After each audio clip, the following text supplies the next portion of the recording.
ప్రజల్ని మభ్యపెట్టాలని ప్రయత్నం చేశారు. ఇది చాలా దురదృష్టకరమైన రాజకీయం.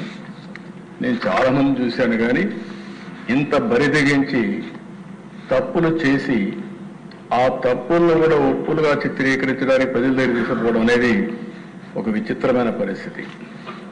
45 ఏళ్ళు నేను ఎక్కడ చూడలేదు, ఇలాంటి జరుగుతుందని కూడా ఊహించలేదు. అలాంటి పరిణామాలు జరుగుతున్నాయి. అయితే ఈ ప్రభుత్వం ఒక స్పష్టమైన హామీ ప్రజలకు ఇచ్చాం. ప్రజలు గెలవాలి. ప్రజలు గెలవాలి అంటే ఎన్డీఏ కూటమి అధికారులకు రావాలి. ప్రజలు చాలా స్పష్టంగా మ్యాండేట్ ఇచ్చారు. 93% స్ట్రైక్ రేట్, 57% ఓటు శాతం. ఇది చరిత్ర. ఆంధ్రప్రదేశ్ రాష్ట్ర చరిత్రలో ఎప్పుడూ ఇవ్వని మ్యాండేట్ ఎన్డీఏకి ఇచ్చారంటే అది ప్రజలు చూపించిన స్ఫూర్తి. ప్రజలు గెలిచారు, నిలబెట్టారు. రాష్ట్రాన్ని నిలబెట్టే బాధ్యత గెలిచిన అభ్యర్థులపైన ఉంది. అందుకే మీరు చూస్తే సంక్షేమం, అభివృద్ధి, సుపరిపాలన ఈ 3 కూడా బ్యాలెన్స్ చేసుకుంటూ ఎక్కడికక్కడ అనేక కార్యక్రమాలు చేపట్టా. ఆ దిశలోనే ఇప్పుడు ఈరోజు మీరు చూస్తే ఏదైనా సరే ఒక విజన్ ఉండాలి. నేను ఈరోజు కొత్తగా విజన్ ఎక్సర్సైజ్ చేయలేదు. ఈ దేశంలో మొట్టమొదటిసారిగా 1999 ఆ ప్రాంతంలోనే విజన్ 2020 తయారు చేశాం. తరువాత ఎక్సర్సైజ్ చేశాం. అప్పట్లోనే ప్రపంచంలోనే పేరుండే ఒక మేనేజ్మెంట్ కన్సల్టెన్సీకి అప్పచెప్పి విజన్ అంటే ఎట్లుండాలి, ఏ విధంగా నిర్దిష్టమైన లక్ష్యాలను పెట్టుకోవాలి, ఏ విధంగా ముందుకు పోవాలి, 20 ఏళ్ల తర్వాత ఈ రాష్ట్రం ఎట్లుంటుంది, దానికి ప్రతి 5 సంవత్సరాలకు ఒకసారి బ్యాక్వర్డ్ ఇంటిగ్రేషన్ కింద ఏ విధంగా పనిచేయాలి, మళ్ళీ 5 ఏళ్లకు ఒక్కసారి ఎవ్రీ ఇయర్ బడ్జెట్ పెట్టుకుంటాం, బడ్జెట్ ప్రాధాన్యతలు ఎట్లుండాలి, పాలసీలు ఏ విధంగా ఉండాలి, ఇవన్నీ వర్కౌట్ చేసి ఆ రోజు విజన్ 2020 ఇస్తే చాలామంది ఆ రోజు కూడా 95లో నేను ముఖ్యమంత్రి అయినప్పుడు డబ్బులు లేవు, 3 నెలలు జీతాలు ఇవ్వలేదు.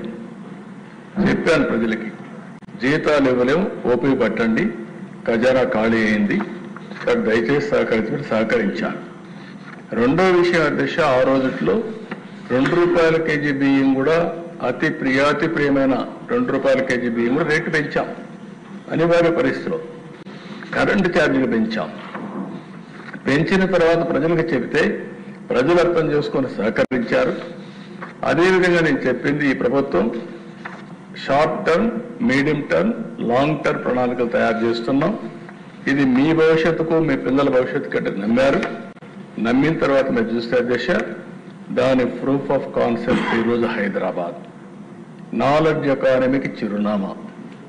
ఎవరు వచ్చినా కూడా, ఎవరు ఏ ప్రభుత్వం వచ్చినా ఆటో పైలట్లో పనులయ్యే పరిస్థితి వచ్చాయంటే అలాంటి ఎకో సిస్టమ్ క్రియేట్ అయింది.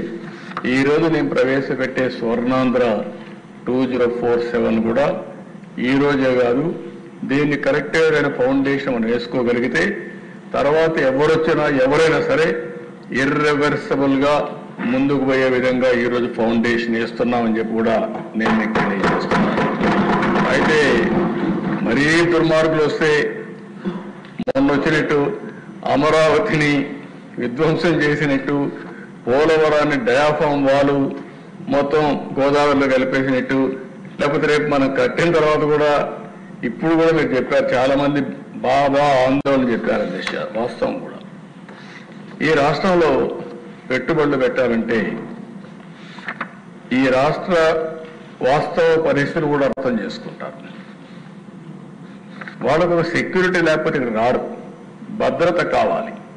ఆ భద్రత ఇచ్చే బాధ్యత మేము తీసుకున్నా ఇక్కడ ప్రజలు కూడా ఆలోచించుకోవాల్సిన అవసరం ఉంది. ఈరోజు రూలింగ్ పార్టీ కానీ, అపోజిషన్ కానీ, ఇక్కడుండే రాజకీయ నాయకులు కానీ ఎక్కడికక్కడ అభద్రతాభావాన్ని క్రియేట్ చేసే విధంగా, లా అండ్ ఆర్డర్ మెయింటైన్ చేయకుండా ఇష్టానుసారంగా ఒక రౌడీ రాజకీయాలు చేస్తాం, నేర రాజకీయాలు చేస్తామంటే వచ్చేవారు కూడా ఆలోచిస్తారు. ఆ విషయం కూడా మనం గుర్తుపెట్టుకోవాల్సిన అవసరం ఉంది. ఈ విషయాన్ని పదే పదే ప్రజలకు చెప్పాల్సిన బాధ్యత కూడా ప్రజాప్రతినిధులపైన ఉంది. మనము నీతి నిజాయితీగా ఉండడమే కాకుండా ఈ నీతి నిజాయితీగా లేకపోతే ఎలాంటి అనర్థాలు వస్తాయో, రాష్ట్రానికి నష్టం వస్తుందో ఇది కూడా మనం చెప్పాలి దిశ. చెప్పి ప్రజలు కూడా సమాయత్తం చేయాలి, ప్రజల్ని చైతన్యవంతులు చేయాలి. రాజకీయం చేసేది ప్రజల కోసం తప్ప రాజకీయ స్వార్థం కోసం కాదు దిశ. ఎన్నో త్యాగాలు చేశారు, మనకు స్వాతంత్రం వచ్చింది. నిన్నే అల్లూరి సీతారామరావు గురించి మాట్లాడుకున్నాం. ఇలాంటి త్యాగమైనంతా కూడా త్యాగాలు చేస్తే ఆ త్యాగాల ఫలితాలు వృధా కాకుండా చేయాల్సిన బాధ్యత మనందరిపైన ఉంది. అందుకే అధ్యక్ష మీరు చూస్తే ఈ 5 నెలల్లో ఏం చేశామని నిన్నటివరకు మాట్లాడాం. రాబోయే 2047కి ఒక పవిత్రత ఉంది. మనకు స్వాతంత్రం వచ్చి 100 సంవత్సరాలు అవుతుంది. 100 సంవత్సరాల స్వాతంత్రంలో మనం ఏం చేశామో గర్వంగా చెప్పుకోవాల్సిన అవసరం మనందరిపైన ఉంటుంది.